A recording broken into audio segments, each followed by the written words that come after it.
Hi అండి, నేను విజయాన్ని. ఈరోజు బియ్యం పిండి బెల్లంతో ఎలా స్వీట్ చేయాలో చూద్దామండి.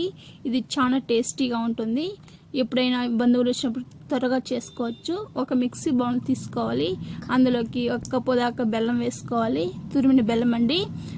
1.5 కప్పు దాకా నీళ్ళు వేసుకొని ఈ బెల్లం అంతా ఒక స్పూన్తో అయినా ఒక గెరెట్తో అయినా ఇలా బాగా కలుపుకోవాలి. ఈ బెల్లం అంతా కరిగిపోయిన తర్వాత ఇలా కలుపుకుంటుంటే చూడండి, బెల్లం అనేది పూర్తిగా కరిగిపోయింది. అలా కరిగకుండా ఉంటే కూడా కరిగిపోతుందండి. దీనంతా చెత్తబాయి ఉంటుంది కాబట్టి వడబోసుకోవాలి. ఇలా వడబోసుకున్న తర్వాత కొద్దిగా పక్కన పెట్టుకోవాలండి. దీంతోనే 1 కప్పు దాకా మనం బియ్యం పిండి వేసుకొని ఉండలు లేకుండా ఒక విస్కర్తో కానీ వేసుకోవచ్చు. టేస్ట్ స్వీట్ అని చేయండి. టేస్ట్ కోసం కొద్దిగా సాల్ట్ వేస్తే ఆ టేస్టే సూపర్గా ఉంటుందండి.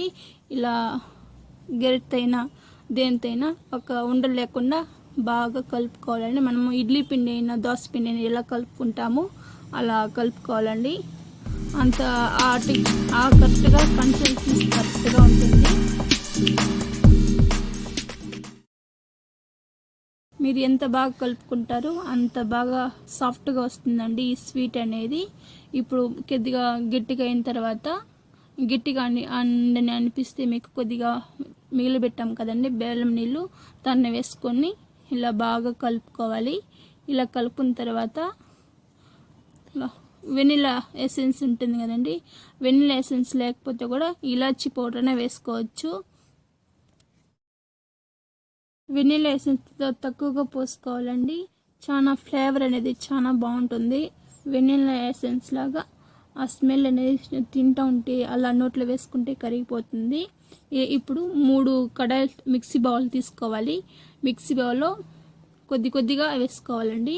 ఫుడ్ కలర్ యాడ్ చేసుకోవాలి కాబట్టి 3 మిక్సింగ్ బౌల్లో మనము వేసుకోవాలి. వేసుకున్న తర్వాత ఎల్లో కలర్ వేసుకోవచ్చు. మీ దగ్గర ఏ కలర్ ఉంటే ఆ కలర్ వేసుకోవచ్చు. నా దగ్గర ఎల్లో కలర్ ఒకటి ఉంది, ఆ తర్వాత ఆరెంజ్ కలర్ ఉంది. అందువల్ల ఈ 2 కలర్లు వేసుకోవాలి. కొద్దిగా నీళ్ళు పోసుకొని 1 కప్పులో కలుపుకొని ఇలా కలుపుకోవాలండి. ఇది ఆరెంజ్ కలర్ వేసుకుంటున్నాను. వేసుకుని బాగా కలుపుకోవాలి. కొద్దిగా కలుపుకున్న తర్వాత మరో మిక్సింగ్ బౌల్లో ఎల్లో కలర్ ఫుడ్ కలర్ అండి, అది ఈ కలర్లోనే ఉంటుంది చూడడానికి. కానీ మనము కేక్ అనేది అలా చేసుకునేటప్పుడు అది ఎల్లో కలర్లో వచ్చేస్తుంది అనమాట.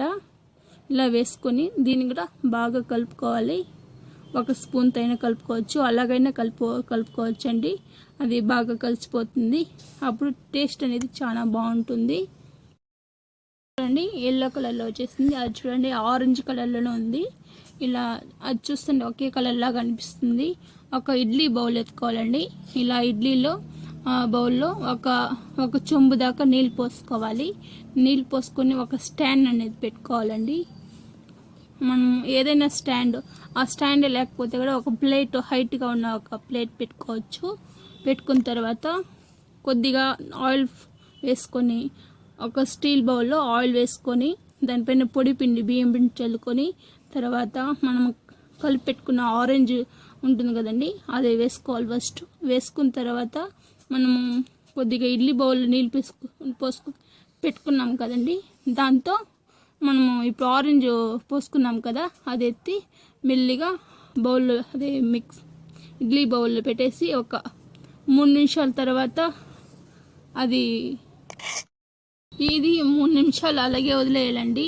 3 నిమిషాల తర్వాత కుక్ అయింది లేదని కొద్దిగా టచ్ చేసి చూస్తే చేతికి అంటుకోకపోతే మరో కలర్ అంటే మనం తనిగా ఎత్తి పెట్టుకున్నాం కదండి ఫుడ్ కలర్ కలపకుండా అది వేసుకోవాలి. అది వేసుకున్న తర్వాత అది ఒక 3 నిమిషాలు బాగా కుక్ అవ్వాలి. మూత పెట్టుకుని ఇది కుక్ అయ్యేలోగా మనం వెయిట్ చేయాలండి. ఇప్పుడు మూత ఓపెన్ చేసి చూస్తే కుక్ అయిందే లేదని ఒకసారి చెక్ చేసుకోవాలండి. చెక్ చేసుకున్న తర్వాత మనము కలిపి పెట్టుకున్న ఎల్లో కలర్ కలుపుకొని పెట్టుకున్నాం కదండి, ఆ ఎల్లో కలర్ని ఇందులో వేసుకోవాలి. మొత్తం 1 స్పూన్ ద్వారా అంతా కింద చిక్కగా ఉంటుంది, అదంతా స్పూన్తో తీసుకోవాలి. అంత చూడండి ఎంత బాగా వచ్చిందో. ఇప్పుడు ఒక 3 నిమిషాలు కుక్ చేసుకోవాలన్నమాట. 3 నిమిషాల తర్వాత చూడండి ఎంత సాఫ్ట్గా బాగా వచ్చిందో, బాగా కుక్ అయిపోయిందండి. ఇది ఒక 5 నిమిషాలు టకటకనే ఎవరైనా గెస్ట్ వచ్చినప్పుడు చేసుకోవచ్చు. చూడండి టచ్ చేసి చూసినాను, అతుక్కోలేదు. ఇది చాలా బాగా కుక్ అయిపోయింది. స్టవ్ ఆఫ్ చేసుకునేసి ఈ బౌల్ ఎత్తి పక్కన పెట్టుకొని ఒక 5 నిమిషాలు అలా చల్లారిన తర్వాత చాకుతో ఇది పక్కన పెట్టుకున్న తర్వాత ఒక 3 నిమిషాలు చూడండి రేరుగా బాగా చేసింది. ఈ చాకుతో ఇలా చేసుకోవాలి. తర్వాత ఒక వైట్ ప్లేట్ పెట్టుకోవాలి. ప్లేట్ పెట్టుకున్న తర్వాత పైనుంచి కింద బౌల్ ఇచ్చినామంటే చక్కగా వచ్చేసింది. చూడండి సపరేట్గా బౌల్ అనేది అతుక్కోకుండా బాగా వచ్చింది. చూడండి తినేదాన్ని సాఫ్ట్గా ఉంది. నోట్లో వేసుకుంటే అలా కరిగిపోతుందండి. ఒకసారి ట్రై చేయండి. దీన్ని ఇక్కడ చాకులో కట్ చేసుకోవాలి. మీకు ఆ షేప్లో కావాలో ఆ షేప్లో కట్ చేసుకోవచ్చు. చాలా బాగుంటుంది. చాలా ఇష్టంగా తింటారండి స్నాక్స్గా మా పిల్లోళ్ళు.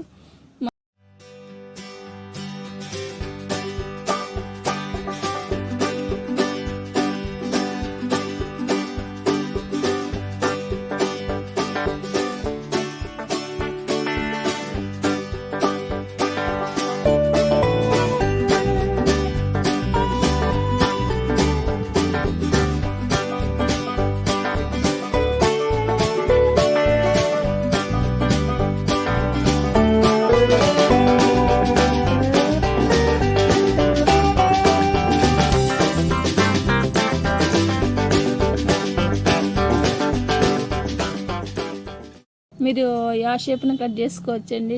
చాలా టేస్టీగా ఉంటుంది. నోట్లో వేసుకుంటే అలా కరిగిపోతుందండి. చూడండి చూడడానికి ఎంత కలర్ఫుల్గా ఉందో. ఇది ఒక 5 నిమిషాల్లోనే టక్ అని చేసుకోవచ్చండి. ఎవరైనా గెస్ట్ వచ్చినప్పుడు చేసుకోవచ్చు. పెడితే చాలా బాగుంది, సూపర్ అని అంటారండి. ఈ వీడియో కనుక నచ్చినట్లయితే లైక్ చేయండి, సబ్స్క్రైబ్ చేసుకోండి. Thank you for watching videos. Please subscribe.